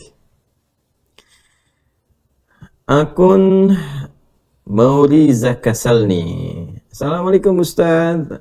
Ustaz, kalau mau disingkat tulisnya, kalau saya sarankan ya, walaupun nggak salah ya, secara dialektika singkatan kita paham ASS itu ya intinya Assalamualaikum ya. Tapi kalau mau misalnya sedikit menyesuaikan ya, itulah diksinya ya, menyesuaikan dengan diksi yang dicontohkan Quran langsung, maka boleh disingkat dengan salam ya. Kalau kita mau katakan Assalamualaikum warahmatullahi wabarakatuh, kita mau singkat supaya nggak panjangan, tulis salam ya. Dalilnya mana? Quran surah ke-51 Adz-Dzariyat di ayat ke-24, paling kanan sebelah bawah di mushaf. Hal ataka hadithu dhaifi Ibrahim al-mukramin idh dakhalu alaihi faqalu salama qala salam qaumun munkarun, kan? Jadi pernahkah engkau dengar kisah ya yang sangat indah, menginspirasi tentang para malaikat yang menyamar datang ke tempat Nabi Ibrahim untuk mampir, karena tujuannya ke tempat Nabi Lot, mampir dulu ke tempat Nabi Ibrahim alaihissalam. Jadi Nabi Lot itu keponakannya Nabi Ibrahim, tinggal di satu masa yang sama, cuma beda distrik. Ya, kalau misal contoh aja ya, Nabi Ibrahim di Bekasi, misalnya kan Nabi Lot di Depok, misalnya gitu kan. Contoh aja gitu ya. Nah, itu sebelumnya datang ke tempat Nabi Ibrahim, tapi tujuannya untuk ke tempat Nabi Lot. Ya, karena umatnya Nabi Lot itu menantang azab. Diingatkan, ngeyel, tapi mengancam, bahkan nantang. Kalau memang harus diazab, azab aja gitu kan, ditantang. Karena nggak bisa diingatkan, dikabulkan. datanglah malaikat diutus untuk mengabulkan permintaan mereka supaya diazab ya. Maka mampir dulu ke tempatnya Nabi Ibrahim alaihissalam sebelum ke sana. Nah, ketika mampir ini datang mereka mengucapkan salam. Nah, itu redaksinya tuh ya. Faqalu salam. Mereka mengatakan assalamualaikum warahmatullahi wabarakatuh. Salam ya. Qala salam, dijawab waalaikumsalam warahmatullahi wabarakatuh. Ini disingkatnya dengan salam. Tapi kalau kita mau bacakan assalamualaikum warahmatullahi wabarakatuh. Hukumnya sunnah, dijawabnya wajib. Ya, dasarnya di Quran surah keempat An-Nisa ayat 86. Wa idza huyyitum bi tahiyyatin fahayyu bi ahsana minha aw rudduha. Kalau engkau diberikan penghormatan, ucapan salam kan dan doa di dalamnya, maka jawab yang lebih dengan yang lebih lengkap. Assalamualaikum, waalaikumsalam warahmatullahi wabarakatuh. Pertanyaannya, cara biar subuh nggak kelewat aja gimana ya? Nah, caranya jangan kelewat. Ustaz, gimana caranya supaya subuh nggak kelewat? Caranya jangan kelewat gitu aja. Supaya tidak kelewat, ya bangunnya jangan kesiangan. Bangun sebelum subuh. Gimana supaya bangunnya nggak kesiangan sebelum subuh? Disiapkan sebelum tidurnya. Ya, pertama diniatkan supaya bangun sebelum subuh. Karena amal itu bergantung niat. Niat itu melahirkan motivasi dan kekuatan. Dan menjadikan itu sebagai prioritas. Itu yang dimaksud hadis Nabi Muhammad SAW yang disebutkan dalam kitab Sahih Al-Bukhari. Di hadis yang pertama, dalam topik yang pertama, kitab Bad'ul Wahyi. Kemudian nomor 1, an Abi Hafsin Umar bin Khattab radhiyallahu ta'ala anhu qala Rasulullah sallallahu alaihi wasallam innamal a'malu binniyat wa innama likulli imri'in ma nawa faman kanat hijratuhu ini lillahi wa rasuli ila Allah wa rasulihi fa hijratuhu ila Allah wa rasulihi man kanat hijratuhu lidunya yusibuha aw imra'atin yankihuha fa hijratuhu ila ma hajara ilaihi. Ya, semua pekerjaan itu bergantung kepada niat. Niatnya maksudnya apa? 1, apakah jadi ibadah atau enggak? Ya, sekarang saya mau makan, diniatkan karena Allah supaya melahirkan energi, dengan energi itu bisa meningkatkan banyak ibadah. Maka makan itu jadi ibadah. Makanya ada doanya. Kita bacakan bismillahirrahmanirrahim sebelum makan, paling minimal, atau doa yang menyertai misalnya Allah mubarik lana fi ma razaqtana wa qina adzabannar. Misal. Nah, itu dengan doa itu jadi ibadah. Nanti makanannya berkah, menambah energi. Energi itu mendorong pada kebaikan, itu yang dimaksud berkah pada benda. Allah berikan satu doa, di situ diajarkan oleh Rasulullah, kita bacakan, kita makan itu, di situ melahirkan berkah. Berkah itu yang melekat pada makanan dan sebagainya, itu mengarahkan pada kebaikan, itulah barakah. Barakah itu ziyadatul khair. Karena ada orang makan nggak jadi energi, orang makan energinya nggak bisa jadi ibadah. Ada orang minum cuma dikit, ya, tapi masya Allah kebaikannya banyak dari situ. Ya, itu namanya berkah. Nah, kembali kepada apa yang disampaikan tadi. Maka niat itu yang merubah. Yang kedua, niat itu menjadikan kita lebih memotivasi. Yang pertama, membedakan antara ibadah dengan rutinitas. Yang kedua, memberikan motivasi kuat. Jadi kalau orang berniat itu, niat itu di atas tekad. Jadi ada iradah, keinginan, di atas itu ada tekad, azam, di atas itu ada niat. Saya pengen haji, pengen, semua orang juga pengen. Saya bertekad tahun depan haji, itu azam namanya. Nah, saya bertekad tahun depan haji, saya siapkan dari sekarang, nabung, rencanakan, ambil cuti, disesuaikan, ya, disiapkan. Nah, itulah niat. Ya, jadi niat itu ada iringan, ada muqaddimah, ada awalnya. Jadi kalau Anda ingin bangun, misalnya, teman-teman sekalian, saya pengen bangun sebelum subuh, nggak akan kelewat. Ya, pasang itu, niatkan, bismillahirrahmanirrahim, saya pengen bangun sebelum itu. Lalu atur aktivitasnya. Jangan mengerjakan perbuatan-perbuatan yang menjadikan kita lelah untuk bangun pada akhirnya. Ya, misalnya terlalu malam tidurnya, mengerjakan perbuatan yang tidak, aktivitas yang tidak produktif misalnya kan, yang tidak banyak bermanfaat lah. Ya, Anda bisa contohkan sendiri kan, banyak sekali ragamnya. Ya, sekarang sampai malam larut, disebutnya begadang ya. Ya, sampai begadang misalnya kan. Ya, makanya kan sering diingatkan, begadang jangan begadang. Kalau tiada artinya, ya boleh aja begadang boleh saja kalau ada perlunya gitu kan. Nah, itu jadi kalau ada perlu ya nggak Pak. Zaman Nabi boleh ada yang begadang, ya, ada yang begadang gitu kan. Bukan zaman sekarang saja. Zaman Nabi begadangnya apa? Begadang tuh hukumnya boleh ya ketika ada beberapa bab. Misalnya pertama bab tentang diskusi memecahkan masalah. Ada, era Nabi ada diskusi ya sampai larut malam gitu kan. Ya, ada, tapi yang paling indah adalah mereka bisa memetakan dan dengan niat yang kuat tuh masih bisa bangun sebelum subuh, masih bisa tahajud bahkan. Ya kan? Yang kedua adalah bab tentang suami istri, ya, yang berdiskusi, ya, atau melakukan aktivitas tertentu, misalnya diskusi tentang keluarga, tentang macam-macam, atau dia keluar misalnya berangkat nyari ke kafe, ke macam-macam malam-malam ya untuk bisa mencerahkan keadaan dirinya, baik untuk diskusi ataupun untuk yang lain. Itu kan dengan hal yang dibenarkan, yang dihalalkan, yang benar, bukan ke tempat-tempat maksiat. Ya, suami istri begadang datangnya ke diskotik, ya itu salah, itu nggak benar gitu kan. Ke tempat-tempat yang dibenarkan, yang memberikan satu pencerahan atau inspirasi kebaikan. Ya, siru fil ardi, silakan jalan-jalan di malam hari. Bisa melihat dunia malam dengan dunia ya siang kan berbeda keadaannya. Tapi bukan dunia malam jangan diartikan hiburan, bukan ke situ arahnya.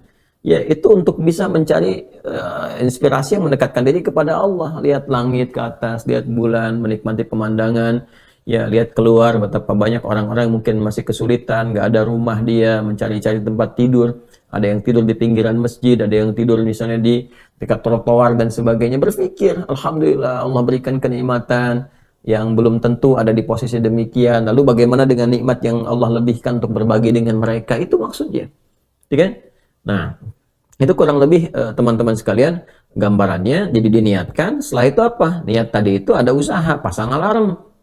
Ya, kalau sekarang subuhnya misalnya jam 4 lewat 9, taruhlah 9 misalnya kan, Anda setel kalau perlu di 3 kali itu. Jam 3, 3 lewat seperempat, setengah 4.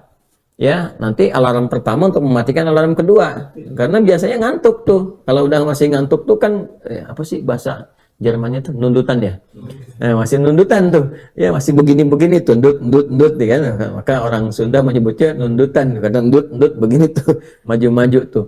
Ya, Anda pasang alarm jam 3, nanti pasang lagi 3 seperempat kan, jadi alarm pertama untuk mematikan alarm kedua kan, alarm kedua untuk siap-siap alarm ketiga, kan masih sadar tuh, alarm ketiga sudah mulai sadar, setengah 4 kan, nah di situ udah mulai siap-siap dan sebagainya. Nanti kalau sudah jadi ritme, metabolisme tubuh kita akan menyesuaikan, itu otomatis bangun sendiri, nggak pakai alarm lagi.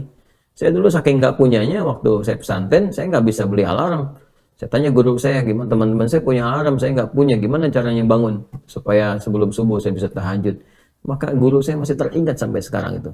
Beliau katakan lembut sekali. Ada alarm yang paling hebat katanya, minta alarmnya dari Allah, berdoa, minta. Nah itu, dari itu Masya Allah dibangunkan kita. Ya bangun kita.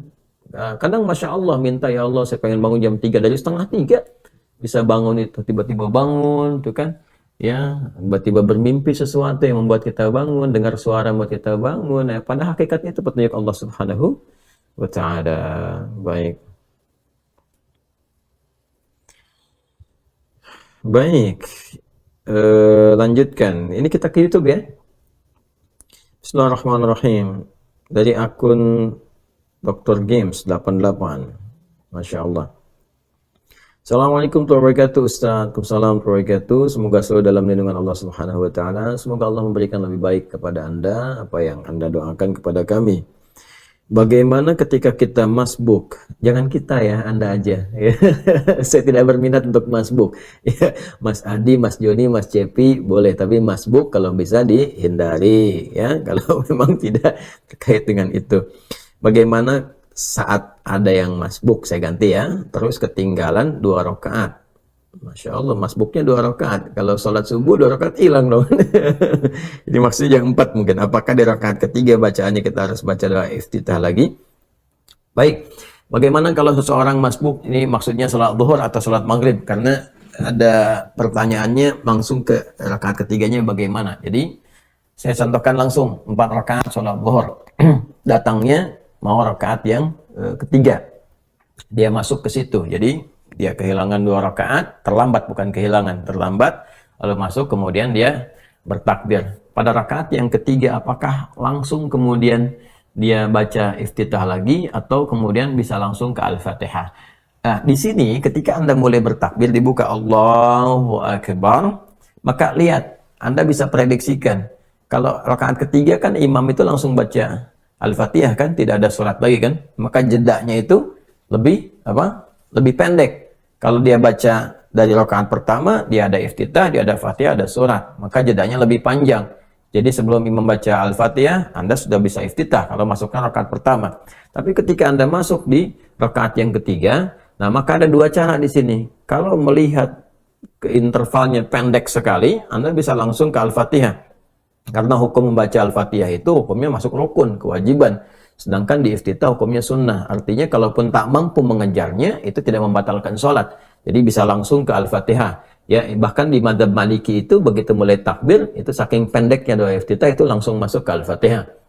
Itu yang bisa dilakukan. Tapi kalau misalnya Anda membaca dari iftitah pun tidak ada masalah.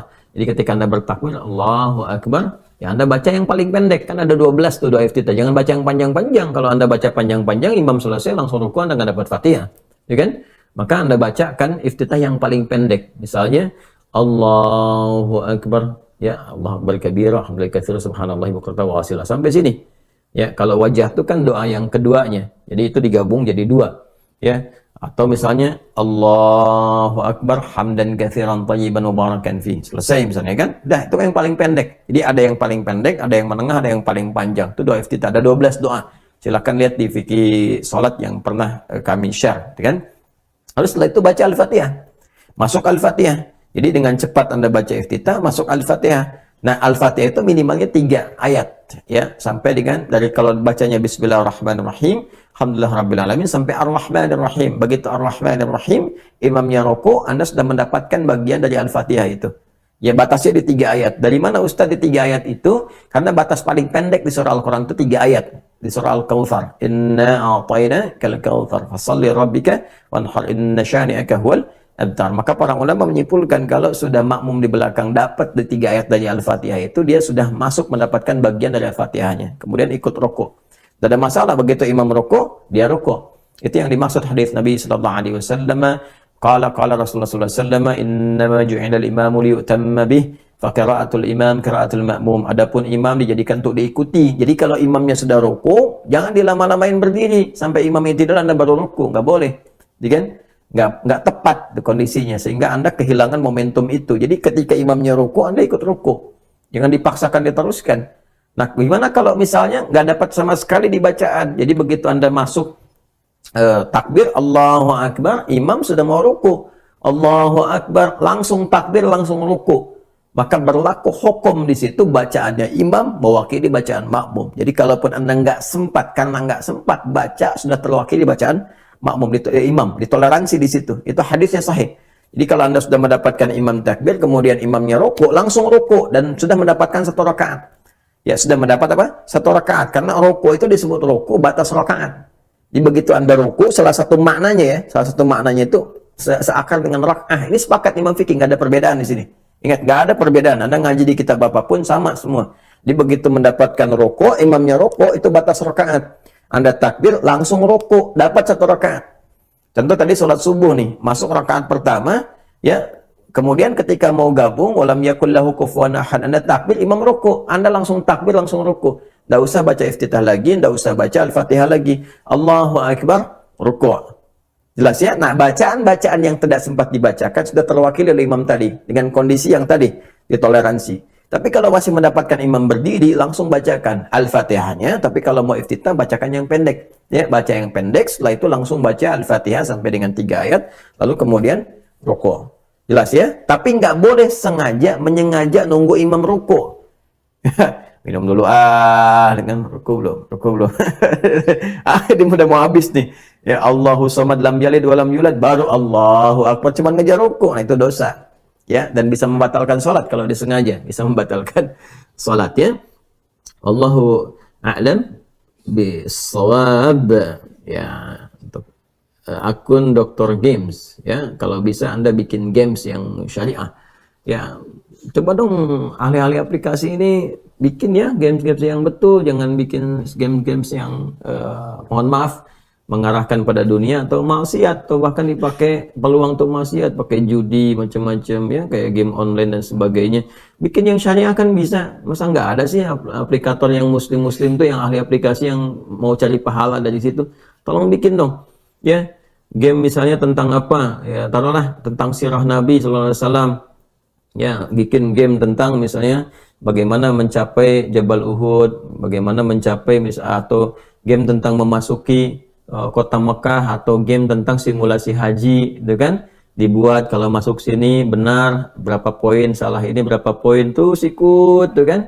Dimulai kan, itu asik juga tuh, ya, dibikin yang demikian. Masa nggak ada yang bisa bikin seperti itu ahli-ahli sekarang? Ya kan banyak di kita itu, dan insya Allah itu akhirat dicari, dunia akan ikut. Ya, kenapa tidak Anda buat misalnya simulasi tentang sholat, dibuat dari hadis-hadis Nabi, dari kisah-kisah. Kan ada orang yang dari sholatnya salah, dikasih pilihan sampai jadi benar. Kan bisa itu dikembangkan dalam bentuk game-game tertentu yang bisa bermanfaat. Dan anak-anak senang itu. Ya, ya.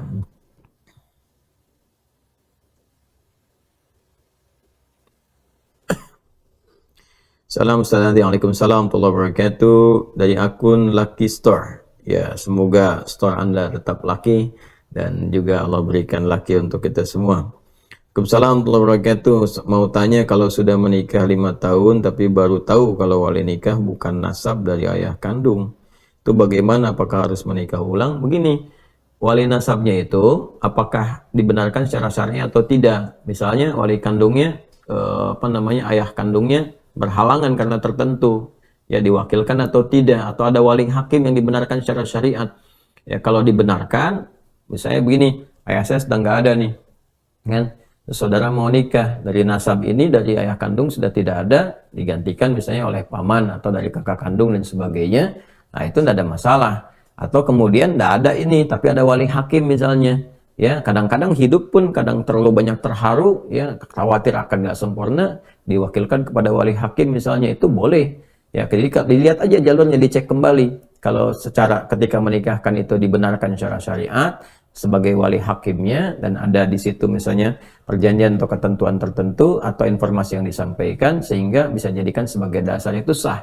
Ya, tapi kalau misalnya tidak sama sekali dan tidak tahu, dan memang kalau tidak tahu itu rafi'al qalam, terangkat ya dari hukum. Tapi kalau menyalahi ketentuan syariat, diulang di situ ya, akan diulang. Tapi dalam konteks ini ketidaktahuan itu menjadikan hukum gugur. Jadi tidak dihukumi selama 5 tahun ini perbuatan zina, tidak. Waliyadzubillah, bukan ke situ arahnya ya. Tapi karena ketidakbenaran proses, dari sini diulang sebuah proses, tapi ma'dzur, ma'fu anhu, dimaafkan apa-apa yang telah berlalu, dan hukumnya berjalan. Tapi kalau misalnya yang dimaksudkan itu masih tetap sama dalam konteks keislaman dengan statusnya wali hakim, maka itu dibenarkan. Ya tinggal dicek saja. Makanya mesti hati-hati ya. Mesti hati-hati kekinian teman-teman, karena dinamikanya kan sekarang berubahnya cepat sekali. Ya, karena itu ingat pesan Nabi, ingat pesan Nabi. Jadi pesan mama aja diingat, ingat pesan mama, apalagi pesan Nabi ya. Nabi SAW berpesan kepada kita semua, tunkahul mar'atu bi arba'in. Kalau ingin menikah itu cek 4 bagiannya. Ya, 4 bagian, di antara 4 itu nasabiha, nasabnya. Bukan jamaliha aja, bukan urusan cantik dan gantengnya, ya kan? Bukan urusan secara fisikalnya, bukan masalah hartanya saja. Ya, tapi juga nasabnya, latar belakangnya. Makanya ada ta'aruf. Ya, tak kenal maka ta'aruf. Yang ta'aruf itu kan ada ta'nya, ada alifnya. Ta'nya menunjukkan kesungguhan. Ya kalau niat mau nikah itu harus sungguh-sungguh. Jangan nikah buat main-main. Ya, nikah itu bukan permainan, nikah itu ibadah. Nikah harus sungguh-sungguh. Kemudian ada alifnya. Alif itu saling. Sebelum nikah saling kenal dulu. Udah sungguh-sungguh saling kenali. Jadi 2 sisi. Bukan cuma 1 sisi, ya. Jadi 2 sisi 1, sisi 2, perempuan laki-laki saling kenal, ini si fulan dari mana asalnya, anak siapa dan sebagainya. Jangan sampai terjadi baru nikah, nah ternyata setelah 5 tahun baru ketahuan itu saudara sepersusuan misalnya. Ya pernah diberikan ASI oleh ibu yang sama, itu kan harus dipisahkan kemudian. Ya hukumnya fasakh itu nanti oleh hakim, dipisahkan seketika, kan nanti jadi nggak nyaman, kan terusuri semuanya. Dan semoga Allah berikan keberkahan pada pernikahan Anda, diberikan oleh Allah Subhanahu wa taala ketenangan, kedamaian, sakinah, kemudian juga nilai rahmat, dan insya Allah diberikan mawaddah dalam kehidupan. Allah taala alam bissawab. Salam Ustaz Adi dari Bunda 13, akun Bunda 13 ya. Salam Ustaz Adi, Waalaikumsalam warahmatullahi wabarakatuh. Mendoakan orang sakit koma, apa yang dibaca? Doa-doa untuk orang sakit pada umumnya, dan yang kedua adalah doa-doa khusus spesial bagi penyakit-penyakit yang sifatnya barangkali sebagian manusia sudah melihatnya cukup berat. Ya, doa-doa yang umum kita bisa memohon kepada Allah seperti yang diajarkan Nabi SAW, itu kan, Allahumma innaka antas syafi la shifa illa bi shifaika, ya Allahumma shfi shifaan ajila shifaan la yughadiru saqama, misal itu yang paling standar. Atau ada doa-doa yang kita bisa teladani dari kisah-kisah para nabi. ya yang pernah kemudian diuji dengan sakit dan diminta Rasulullah SAW belajar dari itu semua. Contoh misalnya kalau sakit-sakit standar yang kita rasakan sendiri, kita bisa bacakan sendiri, kita merasakan, kita bisa rasakan. Maka itu misalnya di Quran surah ke-26 Asy-Syu'ara di ayat ke-80 ketika doa Nabi Ibrahim alaihissalam diabadikan di situ. Wa idza maridtu fahuwa yashfin. Pegang yang sakitnya. Ya, dan saya biasa mengamalkan itu juga dan alhamdulillah senantiasa mendapatkan barakah dari apa yang dimohonkan itu ya. Jadi misalnya saya pas kemarin di Sumatera, teman-teman yang di Sumatera tahu itu yang di Padang, khususnya yang saat saya ke Batu Sangkar sudah di Bukit Tinggi itu, ya yang Bukit Tinggi itu dan setelah itu ke Aur Kuning gitu ya. Itu kan teman-teman tahu sendiri ya, suara itu hampir hilang gitu dan ada satu momentum yang benar-benar hampir hilang ya. Di Kalimantan bahkan hilang sama sekali. Waktu itu pernah saya ke Kalimantan, mudah-mudahan teman-teman insya Allah kita rencanakan sana lagi. Itu hilang betul, mau ta'lim hilang. Ya, kemudian ya bismillah, boleh dipegang, dirasakan, kita mohonkan dengan tulus, ikhlas, kita minta ya Allah, Engkau berikan amanat untuk mengajar, Engkau pula yang memberikan kelancaran, kemudahan. Kita minta wa idza maridtu fahuwa yashfin. Ya, untuk kita jadikan domirnya mukhatab.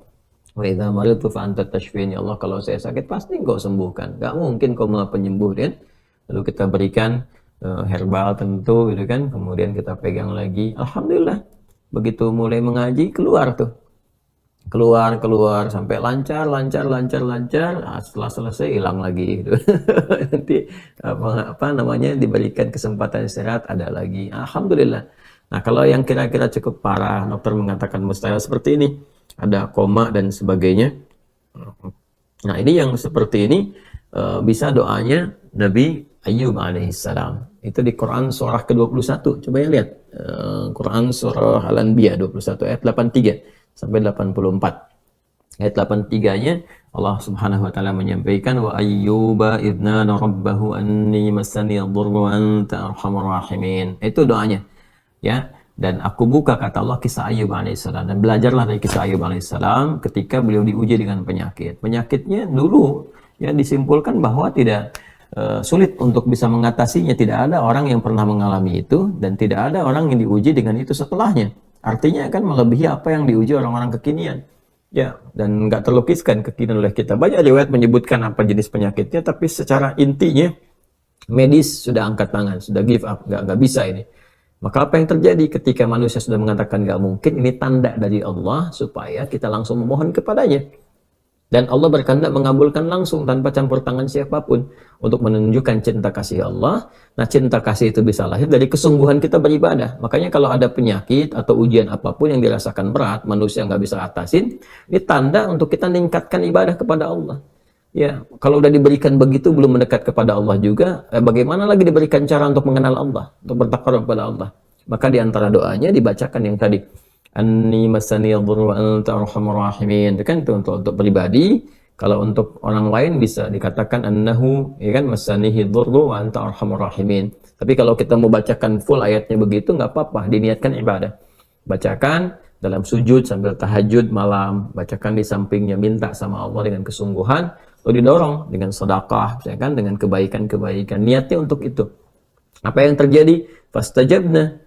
Ya, fastajabna lahu fakashafna ma bihi min dhur ma lahu min dhurrin ya wa atayna ahlahu wa mithlahum ma'ahum rahmatan min indina wa dzikra lil 'abidin. Lihat ujung ayatnya. Jadi menerjemahkannya, kita terjemahkan, maka kami langsung jawab doanya. Ya kan? Maka disembuhkan Ayyub alaihissalam dari penyakitnya, didatangkan kembali keluarganya, maksudnya setelah sembuh istrinya mengandung kembali, keluarganya kemudian balik dalam arti lahir lagi, bahkan lahir 2 kali lipat dari sebelumnya. Ada yang mengatakan sebelumnya hanya 12 dan lahir kembar sampai ada 24 anak, kaya lagi setelah itu. Tapi ujungnya lihat, wa dzikra lil 'abidin. Dzikra ini pengingat, contoh bagi orang-orang yang diuji dengan rasa atau ujian yang seperti serupa, substansinya sama walaupun dengan cara yang berbeda.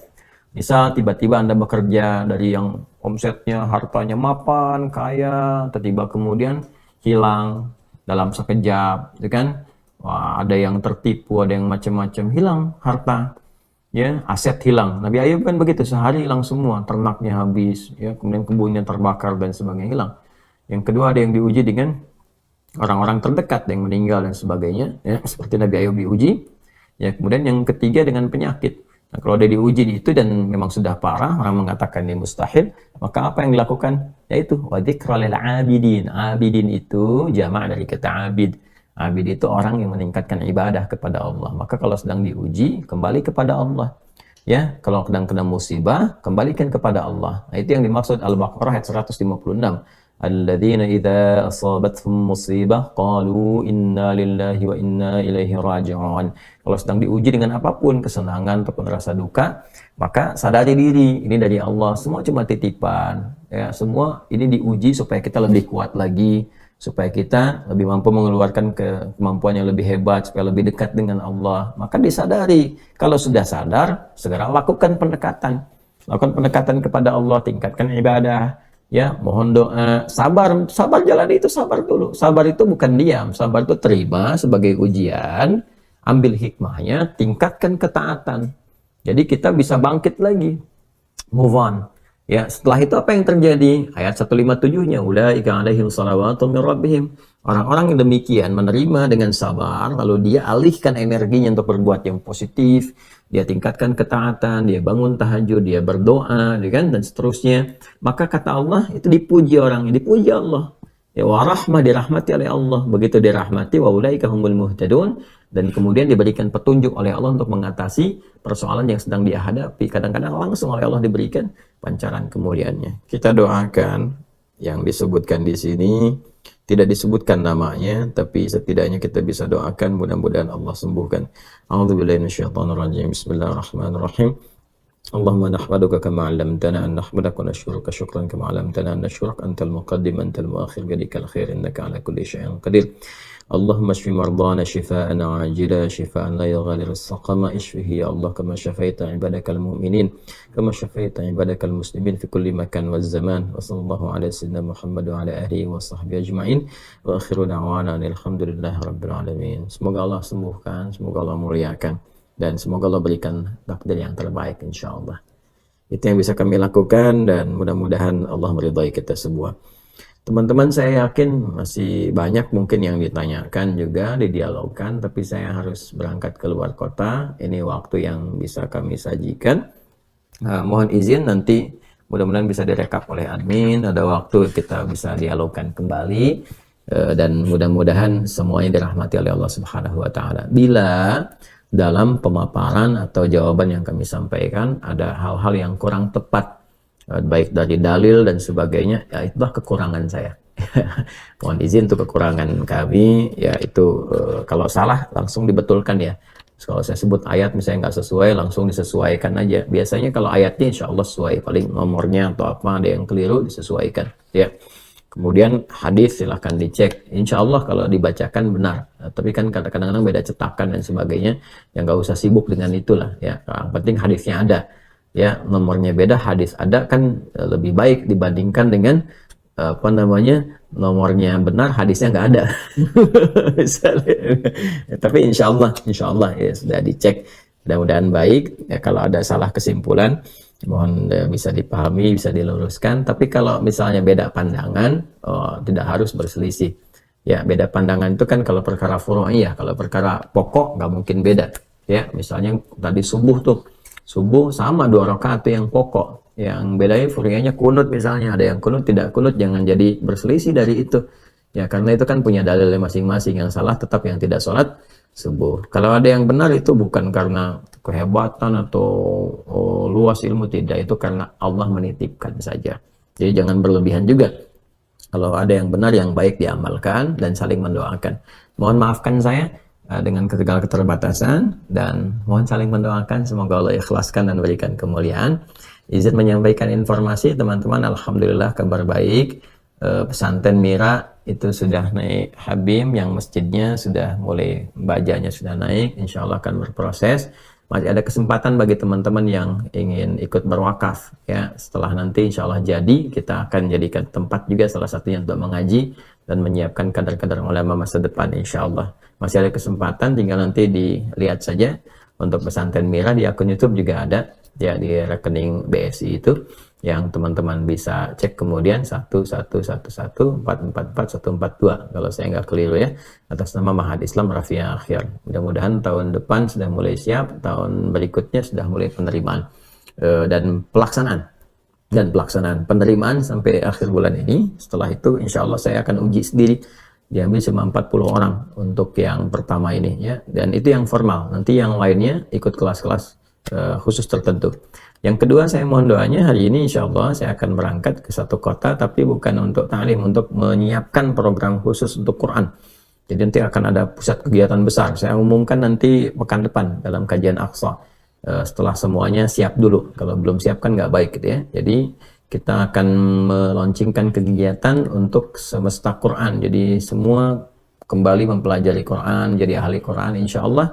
Kita siapkan juga bekal-bekalnya, ini kan dibagikan gratis insya Allah ya. Jadi kita cetakkan teman-teman, ada program paket hafalan itu kan, yang ada kalau running text itu ada paket hafalan. Nah itu yang kita siapkan untuk mencetaknya. Jadi kita mau cetak lagi 10.000 paket, 10.000 kali 3 ada 30.000 buku hafalan Quran untuk mencetak generasi Quran. Nanti insya Allah kita juga akan roadshow membagikan itu secara gratis, terus kasih metodenya gratis juga.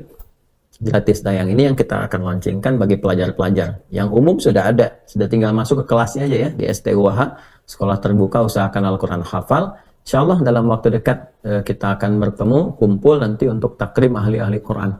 Sekarang masih ada mukhayyam, ada karantina yang dari Goa itu ya, keluar dari Goa masuk untuk menghafal Quran. Masya Allah tuh hebat-hebat. Ada yang usianya rata-rata bahkan di atas 40-an, 40 atau 50 tahun, 40 tahun, ada yang 60 tahun kalau nggak salah itu. Dan akan dilatih fikih imam, fikih khatib, biasanya pulang nanti ada yang buka pesantren, buka madrasah, mengajar di masyarakat. 60 hari bersama kami di sini, 30 harinya hafal Quran, 10 harinya pengenalan, 20 harinya pendidikan imam dan khatib. Ya, itu kerjasama dengan pemerintahan setempat. Jadi kita berikan pencerahan dari sini. Yang terakhir, teman-teman sekalian, adik-adikku yang sudah ikut di beasiswa dan dinyatakan lulus bersiap-siap. Insya Allah data sedang diproses dan dalam waktu dekat akan ada keberangkatan. Dan berita baiknya insya Allah sepulang saya dari luar kota akan dibuka, mungkin esok diumumkan ya, ada penerimaan khusus untuk murid kami secara terbatas ya, akan dibuka ikhwan, setelah itu nanti akhwat. Saya sedang siapkan perangkatnya dulu, gratis nanti tinggal dengan kami di sini. Yang diterima hanya 20 orang ya, jadi nanti belajar dengan saya khusus. Usianya dibatasi, jadi nggak bisa semua kalangan. Ini memang belajar khusus untuk jadi penerus, insya Allah terus kami ke depan. Nanti saya dampingi, saya ajarkan, tinggal dengan kami. Programnya PKU namanya, Pendidikan Kader Ulama. Ya, jadi nanti tinggal di sini dengan saya belajar, dan biasanya saya kirim nanti. Ada yang saya kirim ke Mekah, saya kirim ke Madinah, ada yang saya kirim ke Mesir, ke Sudan, nanti balik lagi. Teruskan pesantren, makanya dibangun tuh wakaf kan. Jadi saya nggak memiliki apapun, ini kamera juga wakaf semua nih. Ini wakaf nih, yang ada di sini nih pada wakaf-wakaf gitu ya. Jadi saya nggak memiliki, jadi saya cuma ikut aja ngajar. Jadi kalau saya meninggal, yang lain teruskan. Jadi jariah dari para peserta wakaf dan sebagainya insya Allah akan terus mengalir dengan izin Allah Subhanahu wa Ta'ala. Demikian, terima kasih. Semoga Allah rahmati, Allah berkahi, dan semoga Allah menyayangi kita semua. Allahumma taqabbal minna innaka antas sami'ul alim wa tub 'alaina innaka antat tawwabur rahim. Rabbana atina fid dunya hasanah wa fil akhirati hasanah wa qina adzabannar. Wa sallallahu ala sayyidina Muhammad wa ala alihi wa sahbihi ajma'in. Wa akhiru da'wana subhanakallahumma wa bihamdika nashhadu an la ilaha illa anta nastaghfiruka wa natubu ilaik. Walhamdulillahi rabbil alamin. Assalamualaikum warahmatullahi wabarakatuh.